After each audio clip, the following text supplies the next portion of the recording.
You spent 35 years surveying other people's land, Dan, and you never once thought to survey your own family. That's why we own this lake house now, and you don't own a damn thing. Nobody in the yard moved. Somewhere down at the water, a motorboat kept idling, its engine the only sound brave enough to keep going while everything else went still. Not one bird called, not one screen door creaked. My daughter's husband stood on the gravel drive of the house I'd built with my own 2 hands, and he'd just told me, in front of a sheriff's deputy and 2 neighbors watering their lawns, that I was nothing. I stood there the way you stand when a wave knocks you sideways and you haven't decided yet whether you're going to fall. In that silence, I understood exactly what I'd become to him. An old dock post, gray and split and waterlogged, left standing only because nobody had gotten around to tearing it out yet. If stories about family, betrayal, and the long, quiet road back to justice mean something to you, hit subscribe now, and tell me in the comments what time it is where you are tonight, because where I'm from, this all started on a Tuesday morning in May, right at the start of lake season. My name is Daniel Calloway. Everyone who's known me more than 5 minutes calls me Dan. I'm 64 years old, and for 35 of those years, I worked as a licensed land surveyor in Cass County, Minnesota, walking property lines with a transit and a chain, reading old plat maps the way other men read scripture. 3 years ago, I retired. 2 weeks after that, my son-in-law Ryan Doyle stood in my driveway and told a Cass County Sheriff's deputy that the lake house on Alder Cove Road, the house I'd built board by board starting in 1987, belonged to him and my daughter now, and that I had 30 days to be gone. Someone was going to answer for that morning. I didn't know yet exactly how or exactly when, but I knew it would happen before the lake ice went out again the following spring, because by then either Ryan Doyle's forged paperwork would hold up in a Minnesota courtroom, or it wouldn't, and I intended to make certain it didn't. What I wanted, in the simplest terms I could put it to myself standing there on my own gravel driveway, with my heart hammering, was this: I wanted my house back, legally, permanently, and I wanted whoever had forged my signature to answer for it in a court of law. It wasn't only about the house, though God knows the house mattered. I'd carried lumber up from the dock on my own back, the summer Claire turned 9. I'd taught both my children to swim off that same dock, held their small chins above the water with one hand while the other hand shook, because 7 years before that, in 1980, this lake had taken their mother. But it was bigger than grief and bigger than pride. It was about whether a man's word and a man's signature and 35 years spent making sure other people's property lines were drawn honestly could simply be erased by a son-in-law with a laptop and no conscience. Let me give you the numbers, because I spent my whole career trusting numbers over feelings, and I see no reason to stop now. I built that house with 280 hours of my own labor the first summer alone, working weekends and vacation days from the county surveyor's office. I paid off the mortgage 19 years ago. I'd turned down 3 separate offers to sell, the highest of them $912,000, because Eleanor's ashes are scattered off the end of that dock, in the shallow water where the reeds grow, and some things aren't for sale at any number. That's the whole ledger. 280 hours, 19 years, $912,000 turned down. I won't dwell on it longer than that, because dwelling on what you gave up never got a single acre surveyed correctly, and it wasn't going to get my house back either. I should tell you about my daughter Claire before I go further, because you need to understand she wasn't always someone who stood silent in a driveway while her husband called her father worthless. I remembered her at 8 years old, sitting cross-legged on my workshop floor while I taught her to read a surveyor's plat, her small finger tracing the bearing lines. "Dad, how do you know where one person's land stops and another one starts?" She'd asked me once, and I'd told her the true answer, the only answer, which is that the land itself doesn't lie. Only the paper sometimes does, and your job is to trust the land and question the paper. I used to believe she'd carried that lesson with her. Everything shifted 4 years ago, when she married Ryan Doyle. He had a way about him that impressed people who didn't look closely, a marina management job that always sounded bigger than it was, a habit of ordering the most expensive thing on any menu, a Ford truck he traded in every 18 months for a newer one he couldn't afford. Claire seemed happy, and a father learns to keep his reservations to himself. Or at least I thought I had. The second mistake, the one that actually cost me something, was letting Claire start coming around more often about 8 months before that morning in the driveway. She'd show up on a Sunday with a box of cinnamon rolls from the bakery in town, the good kind, and sit at my kitchen table and ask about my knees, my blood pressure, whether I was eating enough vegetables. Somewhere in the middle of that conversation, almost every single time a folder of papers would appear. Updates to my healthcare directive, a form for the county assessor, a power of attorney, she told me, just in case something happened while she and Ryan were traveling and I needed help managing the bills. I want to be honest with you about something, because false modesty helps nobody. I read documents for a living.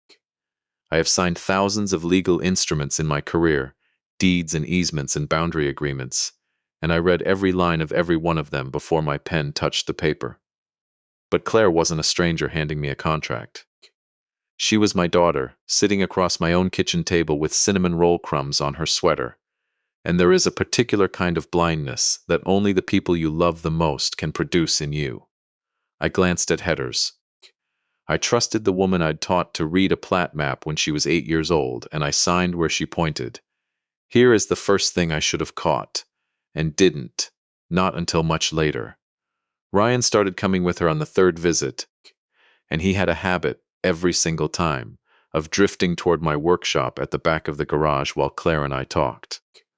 My workshop is where I kept my old surveyor's seal, the one I'd retired 18 months earlier when the county switched everyone over to digital certification and issued me a new one with an updated design, along with 35 years of client files, boundary surveys, and a cardboard box of blank legal forms I'd never bothered to throw out. I noticed him back there once, and when I asked what he was looking for, he said he was just admiring my old tools. The way a man says something when he's already got the answer he came for and doesn't need you to keep asking questions. There was a second thing, smaller, that I filed away without understanding what it meant.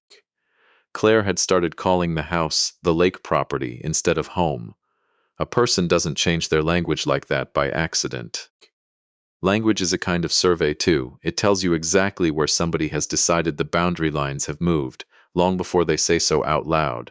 And there was a third thing, the smallest of all.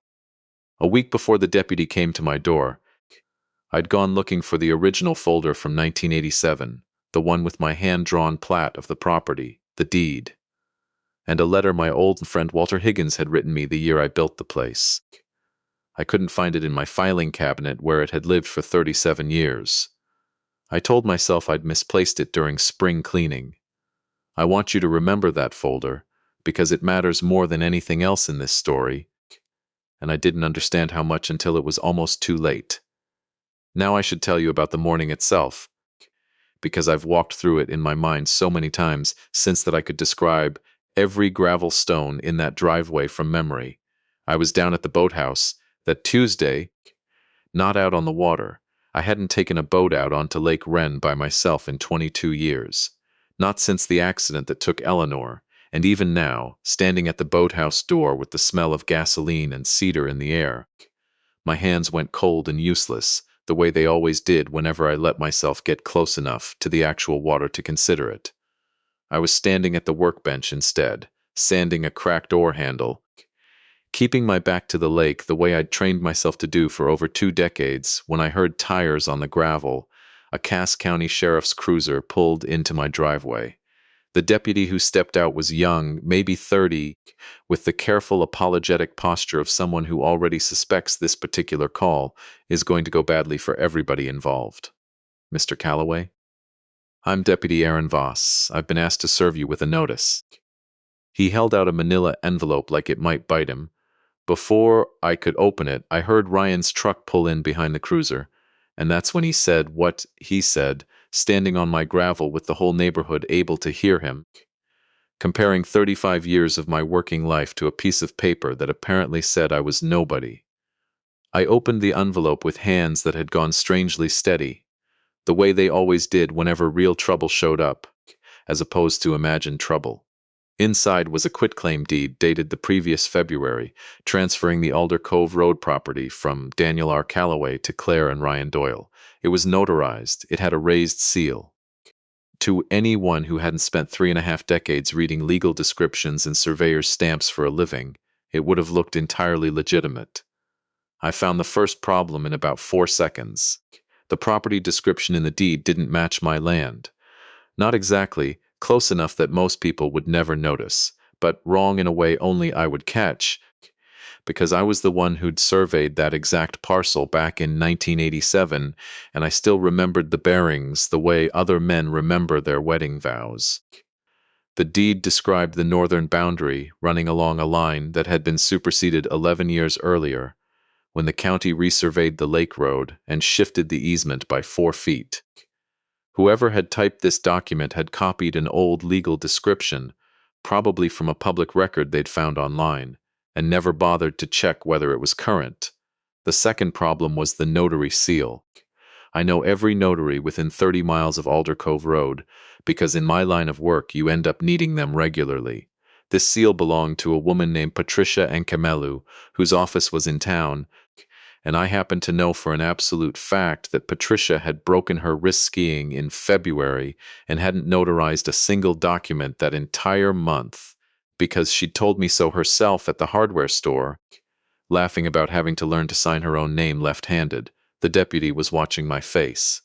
"Sir, is there a problem with the documents?" "There's a considerable problem, Deputy Voss," I said, keeping my voice level the way I'd learned to keep it level over 35 years of standing on other people's property lines, telling them things they didn't want to hear. "This legal description hasn't been accurate since 2013, and the notary listed on this deed did not notarize anything in the month of February. She had a broken wrist." Across the yard, Ryan's confidence cracked for just a second. A flicker I might have missed, if I hadn't spent a career watching people's faces for the exact moment they realized they'd made a mistake they couldn't take back. Then he recovered. "You're an old man getting confused about paperwork you signed months ago, Dan. That's all this is." Claire stood a few feet behind him, and she wouldn't look at me. Not once, not for the whole exchange. I noticed that her hands were shaking, though, and I filed that away too, the way I file away every small detail on a property line that doesn't quite match what the paperwork claims. Deputy Voss cleared his throat. "I have to leave the notice regardless, sir. But if what you're saying about the notarization is accurate, I'd strongly recommend you contact an attorney before any transfer of ownership actually takes place." He looked at Ryan with something that wasn't quite suspicion yet, but wasn't far from it either. "This may need further review." After he drove away, Claire finally spoke, though still without meeting my eyes. "Dad, can we just come inside and talk about this like a family?" I looked at her, my daughter, who I'd taught to read a plat map when she was 8, who I'd held above the water of this same lake with my own shaking hands, and for one long moment I almost said yes. That's the part I think people don't understand about betrayal from someone you raised. It isn't a door slamming shut all at once. It's a door that keeps opening just a crack over and over, because some part of you keeps hoping the person on the other side is still who you remember. "No, Claire," I said instead. "Not today." They left. I stood alone on my own gravel driveway, holding a forged deed with a stolen legal description and a notary seal from a woman with a broken wrist, and something in my chest went very cold and very clear, the way it used to whenever I found a survey stake that had been deliberately moved. Somebody had done this work carefully, but not carefully enough, and I intended to find every single mistake they'd made before this was over. I went inside, sat down at my kitchen table, and did the only thing that had ever made sense to me when the ground under my feet turned out to be a lie. I picked up the phone and called the one man in this world who'd know exactly how to prove it. His name was Walter Higgins. He'd been the Cass County surveyor before me, my mentor for the first 6 years of my career, the man who taught me to read a legal description the way a doctor reads an X-ray. He was 81 years old now, living alone since his wife passed, and the last I'd heard from his daughter, his heart wasn't what it used to be. I hadn't called him in nearly 2 months, and dialing his number now, I felt a small stab of guilt on top of everything else. The particular guilt of a busy life that lets its oldest friendships go quiet without ever meaning to. The phone rang 4 times before a woman's voice answered instead of his. Higgins Residence. This is Dan Calloway, calling for Walter. There was a pause, the kind of pause that tells you something before any words arrive to confirm it. Mr. Calloway, this is Walter's daughter, Renee. I'm so sorry. I was actually about to call you myself. My father passed away 3 days ago. Peacefully, in his sleep.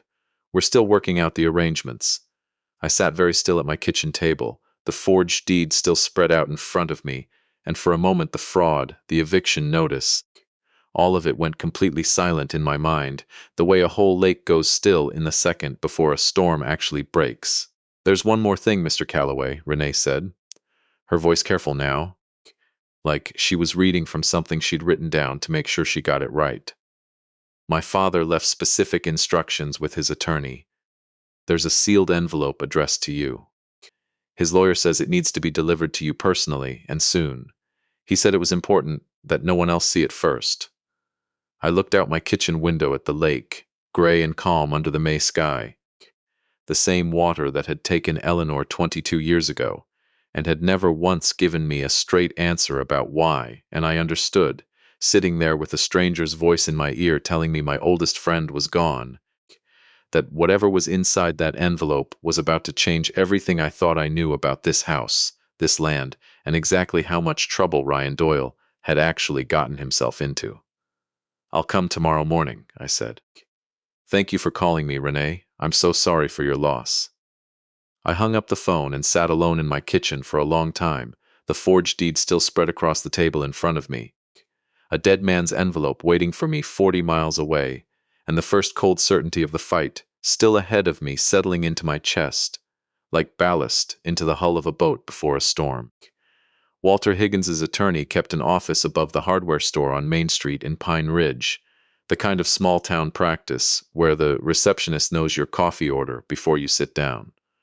Her name was Grace Whitfield, and she'd apparently been expecting me because when I walked in at 9 the next morning, she was already standing with a thick manila envelope in her hands. My name written across the front, in Walter's unmistakable engineer's block lettering. Mr. Calloway, she said, shaking my hand with a grip firmer than I expected from a woman who couldn't have weighed more than 110 pounds. Walter left very specific instructions about this. He wanted you to open it here, in my office, and he wanted me present when you did. I sat down across from her desk. My hands, steady enough at the sight of a forged deed the day before, were not steady now. There is a particular kind of dread that comes from opening something a dead friend left behind for you, a dread that has nothing to do with fraud or eviction notices, and everything to do with the fact that you'll never get to ask him a single follow-up question. Inside the envelope were 2 things. The first was a letter in Walter's handwriting, 3 pages, the ink a little shaky toward the end, in a way that told me his hands had been failing him even as he wrote it.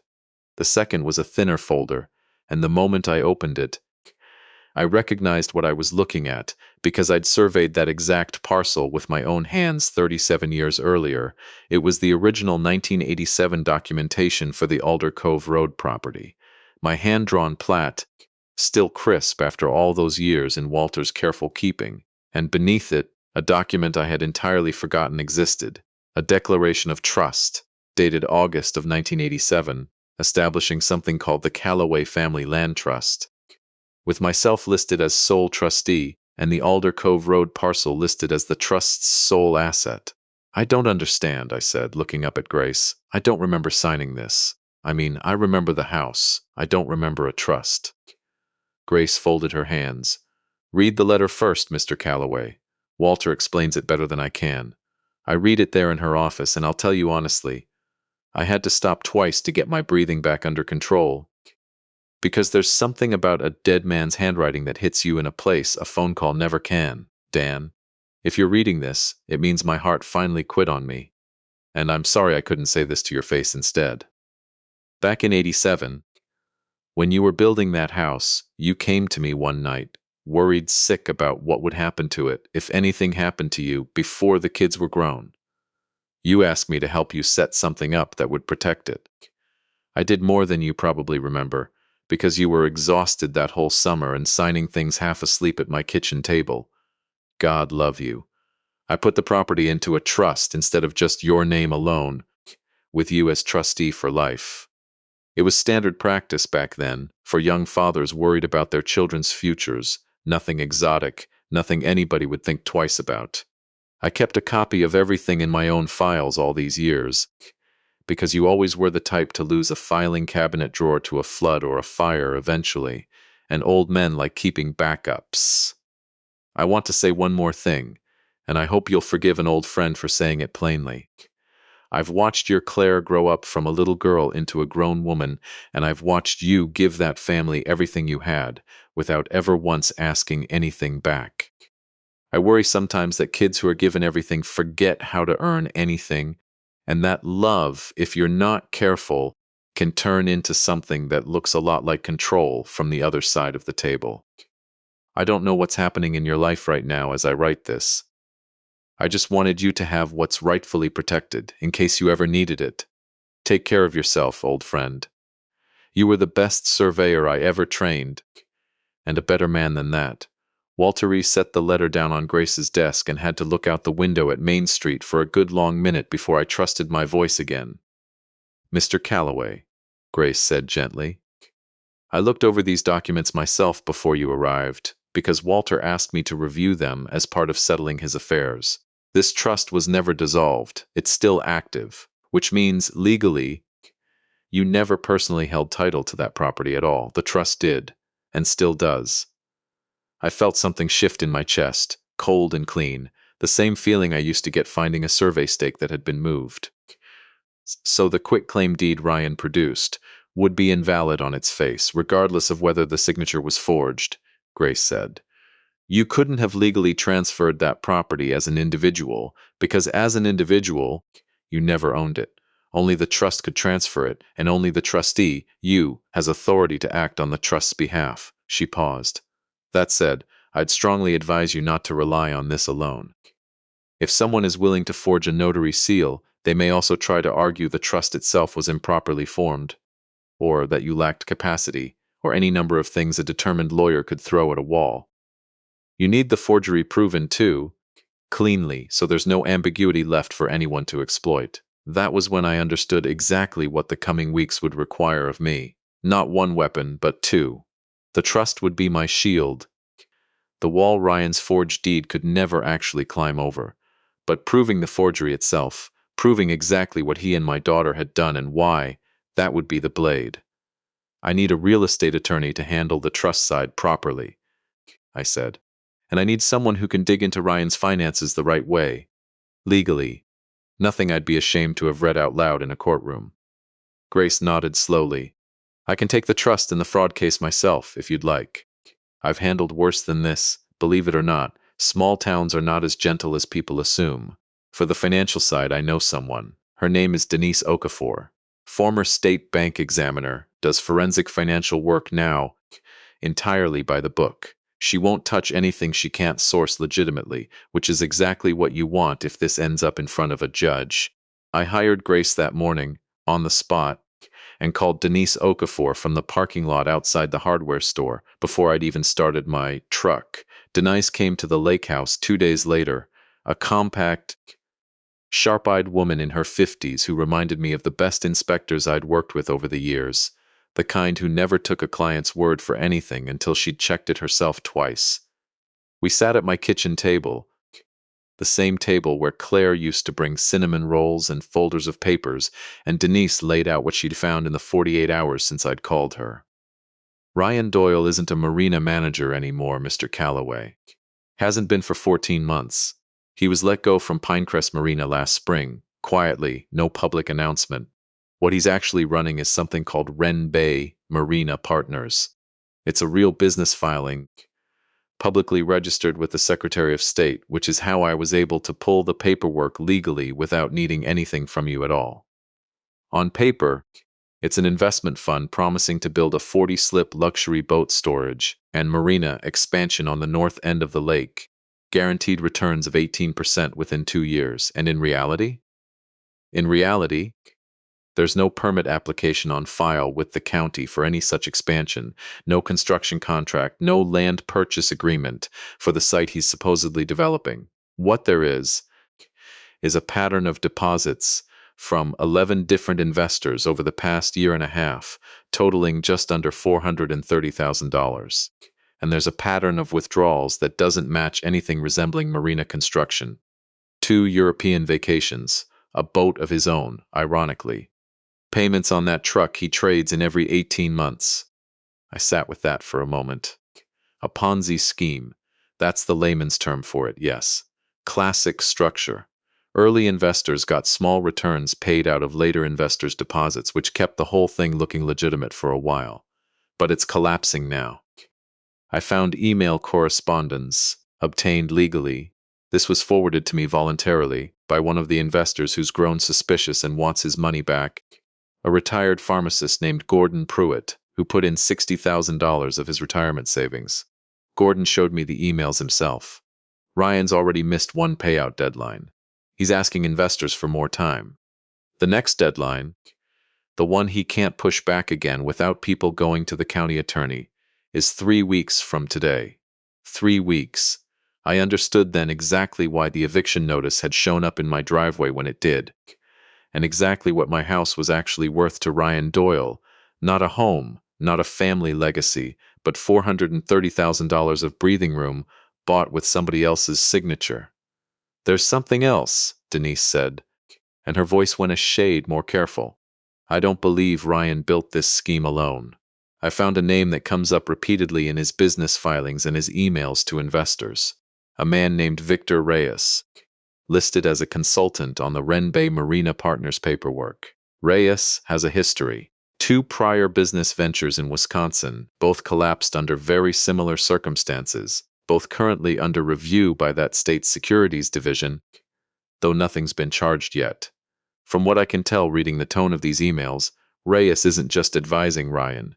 He's the one who structured the whole thing. Ryan's the face investors see. Reyes stays in the background." I thought about that for a long time after Denise left that evening. I'd spent 35 years surveying land, learning that almost every boundary dispute had a story underneath it that wasn't really about the land at all. It was about 2 people who'd once trusted each other and now didn't. Sitting alone in my kitchen with Denise's report spread across the table, I found myself wondering, for the first time since that morning in the driveway, whether Ryan Doyle was entirely the architect of my ruin, or whether he was drowning in something bigger than himself, being steered by a man I'd never met toward a cliff he might not even fully understand he was standing on. It didn't excuse what he'd done. Nothing excuses forging a man's signature and stealing a widower's home to cover your own debts. But it changed slightly the shape of what justice was going to have to look like when this was finally over. My son Mark called that same night. Mark and I had never been as close as Claire and I once were. He'd moved to Duluth 11 years ago to work as a diesel mechanic, came home for Thanksgiving most years, called on my birthday, and otherwise kept a careful, respectful distance that I'd always told myself was just his nature and never let myself examine too closely. "Claire called me," he said, without any preamble. "Told me you're causing trouble about some paperwork. Dad, what's actually going on?" I told him everything. The deed, the bad legal description, the notary with the broken wrist, Walter's death, and the trust, and Denise's report on Ryan's investment scheme. I hadn't planned to tell him all of it in one phone call, but once I started, it came out of me the way water comes out of a cracked dam, all at once. No controlling the flow after the first breach. There was a long silence on the line when I finished. "I should have called you sooner," Mark said finally, his voice rougher than I'd heard it in years. "I knew something was off with Ryan.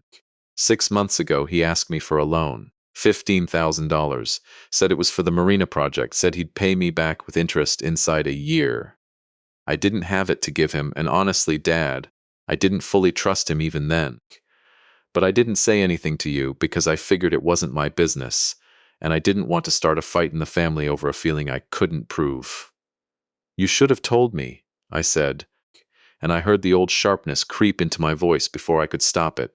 the tone of a father correcting a grown son, and I regretted it the second it left my mouth. I know, Mark said quietly. I know, Dad. I'm sorry. Neither of us said anything for a moment. Then, because I am not a man who apologizes easily, and because I have spent most of my life believing that admitting fault out loud was a kind of weakness I couldn't afford, I made myself say the next part anyway. I'm not angry at you, Mark. I'm angry at myself. I taught you and your sister both to read the fine print on everything, and somewhere along the way I forgot to actually look at the people standing closest to me. That's on me, not you. I heard him breathe out, slow, on the other end of the line. I'm driving down this weekend, he said. Whatever you need. I mean that. He arrived that Saturday, pulling into the same gravel driveway where Ryan had stood 2 weeks earlier, calling me a man who didn't own a damn thing. Mark got out of his truck, and for a moment we just stood there looking at each other the way two men do when there's more feeling between them than either one knows how to put into words. Then he crossed the driveway and put his arms around me, and I let him, which is not something either of us had done since his mother's funeral 22 years before. I felt something in my chest come loose that I hadn't realized I'd been holding so tightly for so long, and for just a moment, standing there in my son's arms in the same spot where I'd been humiliated 2 weeks earlier, the whole weight of it, Eleanor, the lake, the trust, Ryan, all of it, felt almost bearable. We're going to fix this, Mark said into my shoulder, both of us. That night, after Mark had gone to bed in his old room upstairs, I sat alone on the porch looking out at Lake Wren in the dark, the water black and flat under a sky just beginning to show stars. I thought about Walter's letter, still sitting on my kitchen table. I thought about the reeds at the end of the dock where Eleanor's ashes had settled into the mud 22 years ago, and about how I still hadn't found the courage to take a boat out onto that water by myself, not once, in all that time. I thought about Ryan Doyle 3 weeks out from a deadline he couldn't meet, and a man named Victor Reyes somewhere in the shadows behind him, and my daughter Claire standing silent in my driveway with her hands shaking, unable to meet my eyes. Grace called first thing Monday morning. I filed for an emergency injunction, she said. It'll block any attempt to sell or transfer for the property while the trust question and the forgery allegations are under review. We'll have a preliminary hearing within 2 weeks. I want you to understand something, Dan. Once we file this, it becomes public record. Reporters read court dockets in small counties like this one. There's no quiet way to do what we're about to do. I looked out my kitchen window at the lake, calm and gray in the early light, and thought about Walter's shaky handwriting and my son's arms around me in the driveway, and the $430,000 of somebody else's retirement money sitting in Ryan Doyle's accounts with a deadline 3 weeks out. File it, I said. Grace's office looked different 2 weeks later. Folders stacked in neat towers across her desk, sticky notes marking pages in 3 separate binders. The preliminary hearing was scheduled for 9 o'clock on a Thursday morning at the Cass County Courthouse in Pine Ridge, a squat brick building I'd walked past 1,000 times over the years, without ever once imagining I'd sit inside it, as a plaintiff suing my own daughter. I want you to understand the shape of what we're presenting today. Grace told me the evening before, spreading 3 documents across her desk like a dealer laying out cards. First, the trust documentation from Walter's files, which establishes you never held individual title to transfer in the first place. Second, the notary discrepancy. I've got a signed affidavit from Patricia Nkemelu confirming she performed 0 notarizations during the entire month of February due to a fractured wrist, supported by her own medical records and her appointment calendar. Third, the outdated legal description, which you can speak to directly as the original surveyor of record. That should be enough to void the deed outright, I said. It should, but I don't want you walking in there thinking this ends the story. Ryan's attorney will almost certainly counter that you're confused, elderly, possibly not competent to manage your own affairs. That's the standard playbook in cases like this, and it's an ugly one, but I've seen it enough times to know it's coming. Be ready for it. Don't let it rattle you. I told her I'd handled 35 years of angry landowners waving shotguns at me over 6-inch property line disputes. A lawyer questioning my mental competence in a courtroom wasn't going to be the thing that finally rattled me loose. I was wrong about that, as it turned out, though not in the way I expected. The courtroom was fuller than I'd anticipated for a preliminary hearing on a civil property matter. Word travels fast in a county with 11,000 people in it, and I recognized several faces in the gallery. Neighbors from Alder Cove Road, a woman from the hardware store, a man I'd surveyed a boundary dispute for back in 2009 who nodded to me once, briefly, before looking away. Ryan arrived with an attorney named Curtis Bell, a heavy-set man with a courtroom voice built for filling rooms, the kind of lawyer who bills by intimidation as much as by the hour. Claire sat beside them, and this time, for just a moment, she did look at me, a quick searching glance that I couldn't read, gone again before I could decide what it meant. Judge Miriam Castellano presided, a woman in her 50s with the unhurried patience of someone who'd clearly sat through a great many family disputes, dressed up as property law. When Grace laid out our 3 pieces of evidence, methodically, without theatrics, I watched Judge Castellano's expression sharpen with each document, the way a person's face changes when a puzzle they've been half-heartedly assembling suddenly snaps into a clear picture. Curtis Bell stood when it was his turn, and true to Grace's prediction, he didn't argue the paperwork so much as he argued around it. Your Honor, my clients acted in good faith, based on documents they believed to be properly executed. What we're seeing here is a family conflict. Regrettably, one that's arisen because Mr. Calloway, at 64, living alone since his wife's tragic passing over 2 decades ago, has grown increasingly resistant to reasonable estate planning his own daughter has tried repeatedly to help him with.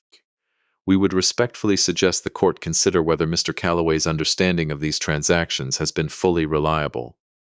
I felt the old anger rise in my chest, hot and immediate, and beside me I felt Grace's hand press briefly against my forearm under the table, a small, steadying pressure, the kind of gesture that says not yet, let it come to you. Judge Castellano looked at Belle over the top of her reading glasses.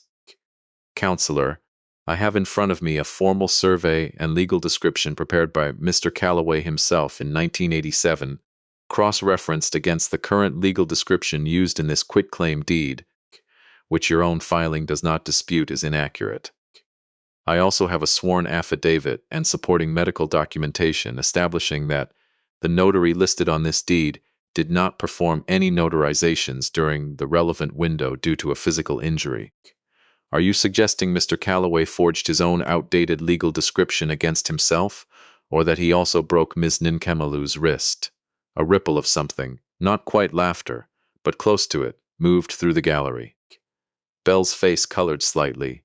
Your Honor, we would need time to investigate the notary's claims further before. You'll have that time, Judge Castellano said.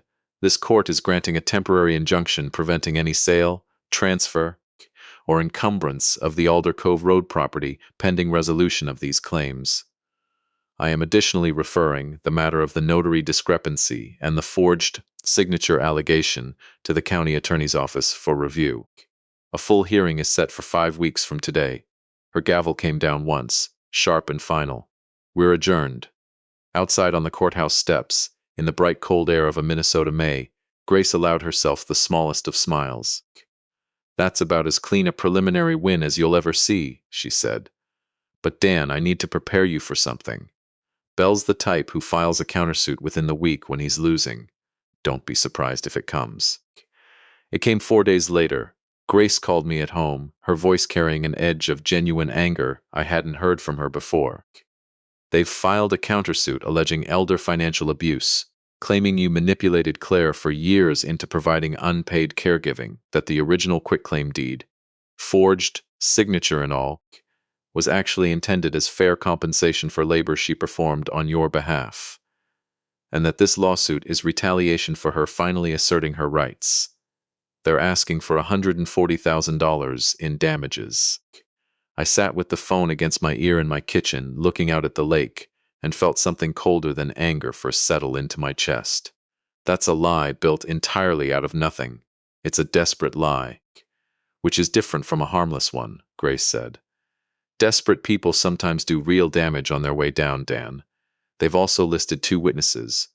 Your neighbors, the Ostrowskis, prepared to testify that they've observed you being, quote, controlling and difficult with Claire over the years.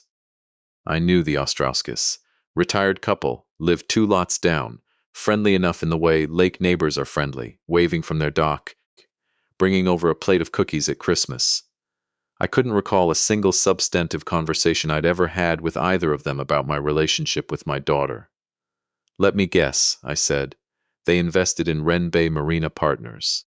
There was a pause on the line. How did you know that? Because that's exactly the kind of leverage a man running out of money and running out of time starts pulling on, Grace. He's not just protecting himself in court. He's protecting $430,000 of other people's money, and he's got 3 weeks left on that clock before it all comes apart in front of 11 angry investors. Denise confirmed it within 2 days. Harold and Sue Ostrowski had put $22,000 into Ryan's fund the previous autumn, and according to Gordon Pruitt, the retired pharmacist who'd first come forward, Ryan had personally called the Ostrowskis the week before the hearing, promising an accelerated payout if they were willing to help him with, in his words, a family situation that's gotten blown out of proportion. We filed a response to the countersuit, and Denise turned over her financial findings on Wren Bay Marina Partners to Grace, who forwarded a formal complaint to the Minnesota Department of Commerce. Within a week, state investigators had opened a preliminary inquiry into Ryan's fund, triggered legally, cleanly, through proper channels, by Gordon Pruitt's own sworn complaint as a defrauded investor. Nobody had hacked anything. Nobody had broken into anything. A wronged man had simply told the truth to the right office, and the truth had started doing what truth generally does once it's finally let out of the room it's been locked in. That same week, a text arrived on my phone from a number I didn't recognize. Drop the lawsuit or you'll regret it. We know where you live. I photographed it and forwarded it immediately to both Grace and the sheriff's department, who took my statement and logged it as a formal report. It was a clumsy, desperate thing to send, the kind of message a man sends when the walls have started closing in around him and he's out of better ideas. I want to tell you about the Saturday that came in the middle of all this, because it mattered more to what happened next than any single piece of legal paperwork did. Mark had been coming down most weekends since the hearing, and on this particular Saturday, Claire showed up too, alone, without Ryan, and with her 7-year-old daughter Sophie in tow. I hadn't seen my granddaughter in almost 2 months, not since before any of this started, and the sight of her running up my porch steps in her rain boots undid something in my chest that 3 weeks of courtrooms and forged deeds hadn't managed to touch. Claire stood at the bottom of the steps, not coming any closer, her arms crossed against the morning chill. I'm not here to talk about the case, Dad. Sophie's been asking about you. I thought she should get to see you, whatever else is happening between the rest of us. I let Sophie in, and Claire waited outside on the porch, and for an hour I sat with my granddaughter at the same kitchen table where cinnamon rolls and forged papers had once appeared together. And we colored pictures of loons and looked at old photographs of the lake from when it was first built. At one point, without looking up from her crayons, Sophie asked me, in the flat, direct way that only children manage, "Grandpa, why doesn't the mailbox say Callaway anymore?" Mommy took the letters off and put Doyle on it instead. I didn't have a good answer ready. I told her the mailbox belonged to whoever loved the house enough to take care of it properly, and that I intended to make sure it said the right name again soon. She seemed satisfied with that in the effortless way children accept things adults still can't fully make sense of themselves, and went back to coloring her loon. Through the kitchen window, I could see Claire still standing on the porch, and I realized she'd been listening to every word. When it was time for them to leave, Claire lingered a moment at the door, while Sophie ran ahead to the car. "Ryan doesn't know we came here today," she said quietly. "He'd be furious if he knew. Why did you come, then?" She was quiet for a long moment, looking past me into the kitchen, at the table where she used to sit and hand me papers to sign without meeting my eyes. "I don't know anymore what I believed when this started, Dad." I keep telling myself Ryan wouldn't lie to me about something this big. But I found something on his laptop last week, an email from a man named Victor Reyes. It said, she stopped herself, shook her head. It doesn't matter. I shouldn't have said anything. Claire, I have to go, she said. And she was down the steps and in the car before I could ask her another question. Sophie waving from the back window as they pulled out of the driveway. I stood there a long time after they'd gone, turning her half-sentence over in my mind. An email from a man named Victor Reyes. I called Denise that night and told her what Claire had said. Denise was quiet for a moment on the line. I've been trying to get more on Reyes for a week now and hitting walls, she said. If Claire has access to something on Ryan's laptop, and if she's ever willing to share it voluntarily, legally, on her own choice, not through anything that could be construed as unauthorized access, that could be the piece that ties this whole thing together properly. 2 days later, an envelope arrived at my house with no return address. Inside was a single printed email, no note, nothing else. It was dated 4 months earlier, from Victor Reyes to Ryan Doyle. Ryan, the investor deadline isn't moving. I've told you that 3 times now. You need liquid capital by June or this whole structure collapses. And we're both looking at real legal exposure, not just angry phone calls. The lake property is the only asset in your reach big enough to cover the gap. I don't care how you get the old man's name off the deed, but you need to move on it now, not in 3 months. Get it done. I sat at my kitchen table holding that page for a long time, understanding at last the true shape of what had actually happened in my driveway that morning weeks earlier. Ryan hadn't dreamed up the theft of my house on his own out of pure greed. He'd been steered into it, pressured into it, by a man operating from somewhere safely out of the direct line of fire, a man who cared nothing for Ryan Doyle's marriage or his daughter or his soul, only for the $430,000 that needed covering before angry investors started making phone calls to the state. It didn't excuse him. I want to be clear about that, because I was clear about it with myself that night, sitting alone with Reyes's email in my hands. Ryan chose to forge my signature. Ryan chose to stand in my driveway and tell me I owned nothing. Ryan chose to let my own daughter carry papers to my kitchen table for him to sign without my knowledge. A man being used by someone worse than himself is still responsible for the choices his own hands made. But it changed something in me anyway, some hard, cold certainty I'd been carrying since that morning in the driveway. I had built my whole career on the belief that the land itself never lies. Only the paper sometimes does, and only the people sometimes do. Sitting there with proof in my hands that my son-in-law was as much a casualty of somebody else's scheme as he was its author, I understood that the justice coming toward him and toward my daughter's marriage was going to be more complicated and sadder than simple revenge ever could have been. I forwarded the email to Grace and to the investigators handling Denise's complaint the next morning. Grace called within the hour, her voice carrying a note of grim satisfaction. This is exactly the kind of evidence that turns a civil dispute into a criminal referral, Dan. Premeditation, documented pressure, a clear paper trail showing intent months before the forged deed ever appeared. Combined with everything else we already have, I don't see how Ryan Doyle walks away from this without facing real charges. And Claire Grace was quiet for a moment. Her involvement is murkier. She carried documents. She may not have known, at least at first, exactly what she was carrying. That's something a prosecutor will have to weigh, and honestly, something you'll have to decide how you feel about, separate from whatever the law ultimately decides. I thought about Sophie's crayons scattered across my kitchen table, and Claire standing on my porch with her arms crossed, telling me things she wasn't supposed to know, telling me a half-truth about an email she'd found, and then bolting for a car before I could ask her anything more. The main hearing was set for 4 weeks out.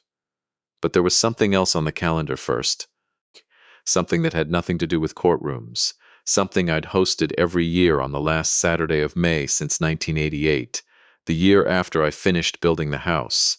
A tradition Eleanor had started, actually, before the accident, and one I'd never once let myself abandon in all the years since, lake opening day. Family, old neighbors, a bonfire down by the dock, the whole cove smelling of wood smoke and cut grass. This year, it would fall 3 days before the main hearing, and for reasons I couldn't yet fully explain to myself, sitting alone at my kitchen table with Victor Reyes's email in front of me and my granddaughter's crayon drawing of a loon still taped to my refrigerator, I found myself certain that whatever was coming to a head in this whole ugly business, it was going to come to a head there, on my own dock, under the open May sky, in front of everyone who'd ever mattered to this family. I picked up the phone and called Grace one more time that night. I want to send out invitations for lake opening day, I told her. All of them, Claire and Ryan included. There was a pause on the line. Dan, are you certain that's wise, given everything? I've spent 35 years reading the land. Grace, I said, I know exactly where this particular boundary line needs to get drawn, and I know it needs to happen somewhere Ryan Doyle can't hide behind a lawyer's careful language. It needs to happen in front of the whole family, at the one place on this earth that actually means something. The days before lake opening day pass the way I imagine the sky feels in the hour before a storm finally breaks. Heavy, charged, everyone in the family circling each other without quite saying what they meant. I sent the invitations myself, by hand, dropping them in mailboxes rather than trusting a phone call I wasn't certain I could keep steady. Claire's said simply, Lake opening day, Saturday, 5 o'clock. Bring Sophie. I hope you'll come. I didn't write Ryan's name on it, though I knew he'd read it too. Grace came by twice that week, going over what could and couldn't be said publicly. And I want to be honest that some of what she told me sat uneasily with the parts of me that still wanted, on some raw and unreconstructed level, to stand up in front of the whole family and read every last damning number out loud like a verdict. You can't do that, Dan, she said, sitting across my kitchen table with a legal pad in front of her. Not because it wouldn't feel satisfying, because it could actually hurt our case, and more than that, it could hurt Sophie, hearing her father's financial ruin recited like a grocery list in front of half the county. What you can share publicly is what's already been verified and filed, the trust documents, Walter's letter establishing your intent behind it, the injunction the court granted, what you have on Reyes, on the exact investor numbers, on all of it. That needs to go to Ryan privately first. Let him have the moment where he has to decide, in front of his own family, whether he's going to lie about it or finally tell the truth. That's where the real reckoning happens. Not in you reading a spreadsheet out loud. I didn't love the restraint of it, but I trusted her, and more than that, I trusted the 35 years of my own life that had taught me the difference between winning an argument and actually fixing something broken. Saturday came in soft and warm, the kind of late May evening Minnesota only grants you a handful of times each year, gold light lying flat across the water, the first loons of the season calling somewhere out past the point. I'd built the bonfire pit myself the same summer I built the house, and Mark and I stacked it with birch and pine that afternoon while neighbors began arriving. The same faces I'd known for decades. Some of them the very people who'd stood watering their lawns the morning. Ryan called me worthless in my own driveway, and then quietly, without fanfare, people I hadn't expected began arriving too. Gordon Pruitt, the retired pharmacist who'd filed the original complaint, showed up with a covered dish of baked beans, as if this were any ordinary neighborhood gathering. Behind him came 3 more faces I recognized from Denise's investor list, people Ryan had defrauded, people who had no obvious reason to spend their Saturday evening at the lake house of a man they barely knew. Except that word travels in a small county, and it turns out people remember who's been wronged, even when nobody asks them to show up and say so. They didn't make speeches. They simply stood near the edge of the gathering, quiet, present, the way a community shows up for a barn raising or a funeral, needing no invitation beyond the fact that something needed witnessing. Claire arrived at 5:30 with Sophie, and 5 minutes behind her, Ryan's truck pulled into the driveway. He got out slowly, and even from the porch I could see something different in the way he carried himself. The swagger gone out of his shoulders, replaced by the particular stiffness of a man walking into a room he already suspects is a trap, but has no better option than to walk into anyway. We didn't confront each other right away. I let the evening unfold the way it always had. Burgers on the grill, Sophie chasing fireflies down near the boathouse as the light faded, old neighbors trading stories about ice outs and muskie catches from decades past. I watched Ryan drink 2 beers too fast and avoid my eyes. And I watched Claire watch him do it, her own face unreadable in the firelight. It was Mark, in the end, who forced the moment none of us were quite brave enough to start. He walked over to where Ryan stood near the edge of the dock, away from the fire, and I heard him say, low, but not so low the nearest handful of us couldn't catch it. You told my father he didn't own a damn thing, standing right where you're standing now. I want you to look at everyone gathered here tonight and tell them that again. Ryan's face went through several things at once, anger first, then something closer to panic. And I understood in that moment that Grace had been right to keep me from spending my ammunition too early, because I could see now that Ryan Doyle was already standing on the edge of his own collapse, and all he needed was one more push to go over it entirely. I walked down to the dock myself then, the whole gathering quieting around us the way a room quiets when it senses something real is finally about to happen. I didn't raise my voice. Ryan, I know about Wren Bay Marina Partners. I know about the $430,000. I know Victor Reyes sent you an email in February telling you to get my name off this deed by any means necessary because your investor deadline wasn't moving. I have that email. The Department of Commerce has it too, along with everything Denise Okafor has documented about your fund. The color drained out of his face in real time, and for a moment the only sound was the fire cracking and, somewhere out on the water, a loon's long, unanswerable call. You don't know what it's been like, Ryan said, his voice cracking in a way I hadn't heard from him before, all the practiced confidence gone out of it entirely. Rise had me in so deep before I even understood what he was building. Every time I tried to slow it down, he'd remind me what happens to people who can't cover their investors. I never wanted it to come to this. I never wanted to hurt Claire's family. You stood in my driveway and told me I didn't own a damn thing, I said, and I let the old anger into my voice now, finally, because some things a man is entitled to say plainly, even after he's decided not to seek revenge for them. You forged my signature. You used a notary's seal from a woman who couldn't have notarized anything that month if her life depended on it, because she had a broken wrist. You put my granddaughter's mother in a position to carry those papers into my kitchen without either of you telling me the truth about what they were. Whatever Victor Reyes did to you, that part was entirely your own hand. Ryan didn't answer. He just stood there at the edge of the firelight, shaking, and it was Claire who finally spoke, stepping forward out of the gathered crowd, her voice carrying farther than I'd expected, cutting straight through the low murmur of 30 neighbors trying not to look like they were listening. He's right, Ryan. You lied to me too. You told me Dad understood exactly what he was signing. You told me it was estate planning he'd asked for himself. She turned, not to Ryan now, but to the whole gathering, to the firelit half-circle of neighbors and strangers and family standing around the dock where her mother's ashes had settled into the reeds 22 years earlier. My father built this house with his own hands the summer I was born. I watched him do it.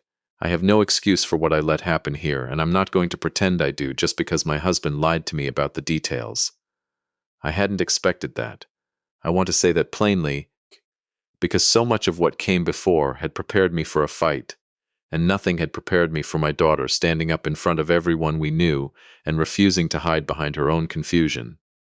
Gordon Pruitt stepped forward then, quietly, not for drama, just a man who'd lost $60,000 of his retirement savings and had finally found the room where saying so out loud might matter. I'd like it on the record that I filed a formal complaint with the state, he said. Not out of anger. Because I trusted this man with money I worked 40 years to save, and I believe the people in this county deserve to know the truth about where it went. Ryan sank down onto the edge of the dock, right at the spot where I'd taught both my children to swim decades before, and put his face in his hands. Nobody moved to comfort him. Nobody moved to condemn him further either. The whole gathering simply stood there, witnessing the way a community does when something long buried finally comes up into the light. Sophie, who'd wandered back from chasing fireflies at some point during all of this, looked up at her mother, at the strange silence that had fallen over the adults around the fire, and asked, in the clear, unfiltered voice of a 7-year-old who hasn't yet learned that some questions are supposed to stay unasked, "Is Daddy in trouble because he took Grandpa's house?" The question landed harder than anything I'd said myself. Claire knelt down and pulled her daughter close, and over Sophie's shoulder. Her eyes found mine across the firelight, not pleading now, not evasive, just exhausted, and for the first time since this whole thing began, entirely honest. "Yes, baby," Claire said quietly. "He did something wrong, and now there are going to be consequences. That's how it's supposed to work, even when it's someone we love." I want to tell you the whole rest of that evening felt like victory. It didn't.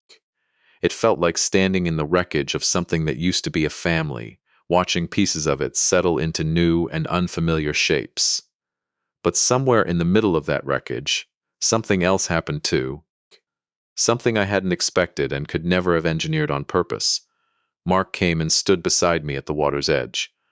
And without either of us saying anything about it, we watched the fire together the way we used to watch it when he was a boy, before any of this, before even his mother's accident. And Grace, who'd been standing quietly near the porch the whole time, letting the family have its moment without lawyerly interruption, finally stepped forward. "Ryan," she said, not unkindly, "given everything that's come to light tonight, and given the state's ongoing investigation, I'd strongly advise you to retain criminal counsel before you speak with anyone else about this. That includes tonight. That includes this gathering. What happens next isn't going to be settled around a bonfire." He nodded, still not looking up, and a short while later he left alone, his truck pulling out of the driveway into the dark while the party, subdued now but not entirely broken, slowly found its footing again around the fire. 3 days later, at the main hearing in front of Judge Castellano, everything Grace and Denise had built came together with the clean, unhurried force of a case that had never needed embellishment to be devastating. The trust documentation stood unchallenged. The forged notary seal, confirmed by Patricia Nenkemelu's own sworn testimony. The Victor Reyes email entered as evidence of premeditation. Curtis Bell withdrew the countersuit entirely rather than defend it in open court, and Judge Castellano didn't hide her opinion of that decision when she ruled. "The quitclaim deed dated February of this year is declared void and without legal effect," she said. "As the property in question was never individually owned by Mr. Calloway, and therefore could not be transferred by him as an individual under any circumstances. I am additionally referring this matter, along with the evidence of forgery and the pending Department of Commerce investigation into Renbay Marina Partners, to the County Attorney's Office for criminal review." She looked at Ryan directly. "Mr. Doyle, I'd encourage you to cooperate fully with that investigation. It will not go better for you if you don't." The criminal case took its own slower course over the following months, the way these things do. Ryan was charged with forgery and securities fraud, and eventually pled guilty to both in exchange for cooperation against Victor Reyes, whose own case, built substantially on the financial trail Denise had assembled through entirely legal means, was still working its way through the state's securities division when I last checked. Ryan received 3 years, with the possibility of parole after serving a portion of that for his cooperation, along with a restitution order covering what remained of the $430,000, an amount that would take him the better part of a decade to fully repay. Claire was never charged. The county attorney reviewed the evidence carefully, and in the end determined that while she'd carried documents she should have questioned more closely, there wasn't sufficient proof she'd known. The deed itself was forged before that morning in my driveway. I won't pretend I have a tidy verdict of my own about that. Some mornings I believe it entirely. Other mornings, quieter ones, I remember her hands shaking in the driveway and wonder how much she knew and simply couldn't let herself see. What I can tell you is what happened between us afterward, because that part, at least, has a clear shape to it. She came to the lake house alone one Sunday afternoon in late summer. No folder of papers this time, and we sat on the porch for a long time without either of us saying much at all. Eventually she said, I don't know how to ask you to forgive me for something I still don't fully understand myself. I thought about Walter's letter, still sitting in a drawer in my kitchen, about love that turns into control from the other side of the table, about a father who'd given his children everything and somewhere along the way forgotten to keep looking closely at the people standing nearest to him. I taught you to read a plat map when you were 8 years old, I said. I told you the land doesn't lie, only the paper and the people sometimes do. I think I forgot my own lesson somewhere along the way, Claire. I trusted the folder because I trusted the daughter holding it, and I stopped reading closely enough to notice what I was actually signing.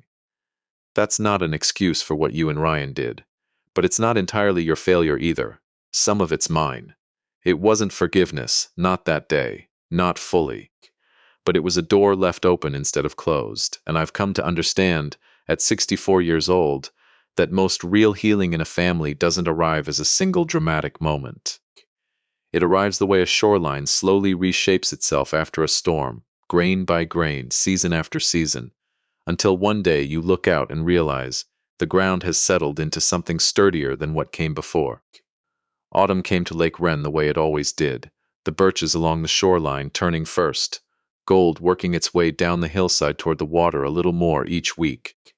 I spent most of September the way I'd spent most Septembers of my life, out in the workshop, this time restoring an old cedar strip canoe that had belonged to Walter, which Renee had insisted I take when she and her brother finally cleared out his house. Mark came down most weekends still, a habit that had outlasted the crisis that started it, and one Saturday in October, he found me in the workshop running my hands along the canoe's hull, checking the seams the way I used to check a property line, patient and thorough, looking for the small flaws that told you where the real work needed doing. You planning to actually put that thing in the water, Dad? He asked, leaning in the doorway. I hadn't answered him right away.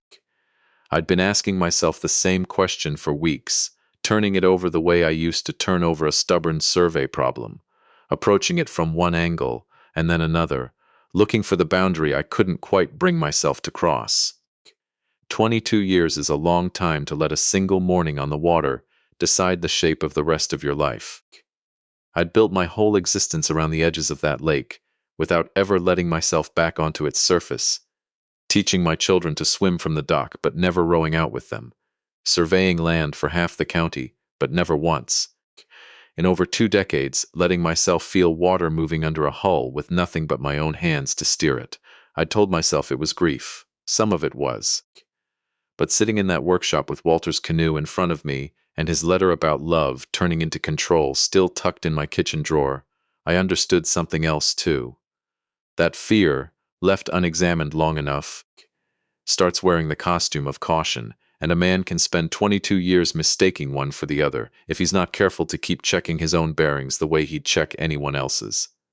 Yes, I told Mark, I am. I called Claire that evening and asked her to bring Sophie down the following Saturday. I didn't explain why.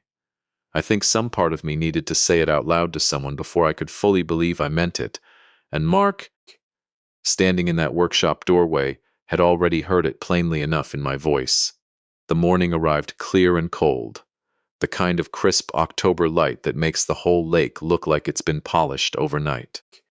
Claire and Sophie came at 9, and Mark helped me carry the canoe down to the water while Sophie ran ahead onto the dock, the same dock where her mother had learned to swim, where I'd taught Claire to trust the water, even as my own hands shook, holding her chin above the surface.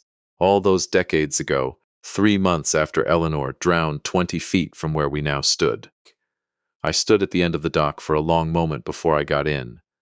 Claire came and stood beside me, not saying anything, just present, the way she used to be present at that kitchen table before any of this happened, before folders and forged deeds and a marriage that had nearly cost me everything. You don't have to do this today, Dad, she said quietly. I know, I said. I want to. I got into the canoe. My hands were not steady. Not at first. The old fear rose up in my chest exactly the way it always had, cold and immediate, a wave I hadn't yet decided whether I could ride out. But I picked up the paddle anyway, and I pushed off from the dock, and the water held me the way it always had, the way it had held Eleanor too, right up until the moment it didn't, and I understood, drifting slowly out past the reeds, where her ashes had settled into the mud 22 years before, that the lake had never actually been the thing to fear. Grief had simply borrowed its shape for over 2 decades, because grief needs somewhere to live, and I'd let it live in the one place I couldn't avoid looking at every single day. I paddled out to the middle of the cove and sat there a long while, the whole lake spread out silver and still around me, Sophie's voice calling something from the dock that I couldn't quite make out over the water, Claire's laughter answering her. Somewhere out past the point, a loon called once and went quiet. "I built this place for you," I said out loud, to no one and to everyone, to Eleanor and to Walter and to the 22 years I'd spent keeping my back turned to the water. I think I forgot, somewhere along the way, that building it wasn't the same thing as protecting it. You have to keep tending a thing, keep looking closely at it, or it starts to belong to whoever's watching most carefully while you're not. That's the truest thing I've learned out of everything this past year cost me. Justice. I came to understand somewhere in the middle of courtrooms, and forged deeds, and a dead friend's handwriting on an envelope addressed to me, was never really about punishing Ryan Doyle, though he earned every day of the sentence that eventually came his way.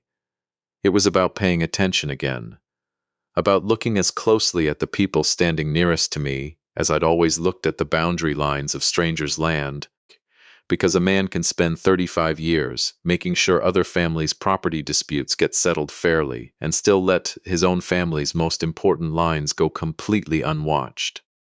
I paddled back in as the sun climbed higher, and Mark helped pull the canoe up onto the dock, and Sophie ran down to meet me at the water's edge, asking if she could try it next, if I'd teach her the way I'd once taught her mother. I told her yes, someday soon, and something in Claire's face when she heard that promise told me she understood exactly what I was actually offering. Not just a canoe lesson, but the same door I'd left open for her that afternoon on the porch. Held open now for one more generation. We had a smaller version of lake opening day that evening, just the four of us and a fire built low against the October chill, and it was Claire, staring into the flames, who finally said the thing I think we'd both been circling for months without quite landing on it. "I used to ask you how you knew who was telling the truth," she said. "Do you remember that?" "I was 8. I remember. You told me the land doesn't lie, only the paper sometimes does." She looked up at me across the fire. "I think I finally understand what you actually meant. It was never really about surveys, was it?" "No," I said. "It never was." The Cass County Gazette ran a short piece the following spring, once Ryan's sentencing had been finalized, and Victor Reyes's own case had finally been formally charged by the state. Built in no small part on the trail of evidence Denise Okafor had assembled entirely by the book, one legitimate document at a time. The article didn't dwell on our family's private wreckage. It focused, rightly I think, on the 11 investors who eventually recovered a portion of what they'd lost, on Gordon Pruitt, who'd had the courage to file the very first complaint that set the whole unraveling in motion, and on the quiet fact that a county surveyor's understanding of an outdated legal description had been the first loose thread that, once pulled, brought the entire structure down. I keep Walter's letter in the same kitchen drawer where I once kept forged deeds and eviction notices, though it's the only document from that whole ordeal I still take out and read from time to time, usually in the quiet hour after supper when the lake outside my window has gone still and gray in the fading light. Love, if you're not careful, can turn into something that looks a lot like control from the other side of the table. I think about that line more than almost anything else that happened that year. More than the courtroom, more than the bonfire, more even than the morning. Ryan stood in my driveway and told me I didn't own a damn thing. He was wrong about that, as it turned out, in every sense that actually mattered. I owned the house, in the end, because a dead friend had quietly protected it from me 37 years before I ever needed protecting. But I owned something larger than the house, too, something no forged signature or borrowed notary seal could ever have taken from me in the first place. A family willing, in the end, to stand in the firelight and tell the truth out loud. Even when the truth cost them everything they thought they'd already secured, justice was never about revenge. I understood that clearly, sitting in Walter's old canoe out on the still water of the cove. The fear I'd carried for 22 years finally loosened from around my chest like a knot worked slowly free by patient hands. Justice was about looking closely again at the people and the land closest to you, refusing to let either one go unwatched simply because you loved them or feared them too much to keep checking the lines. I picked up my paddle and pushed off from the dock and let the water hold me the way it always had, the way it always would if only I let it.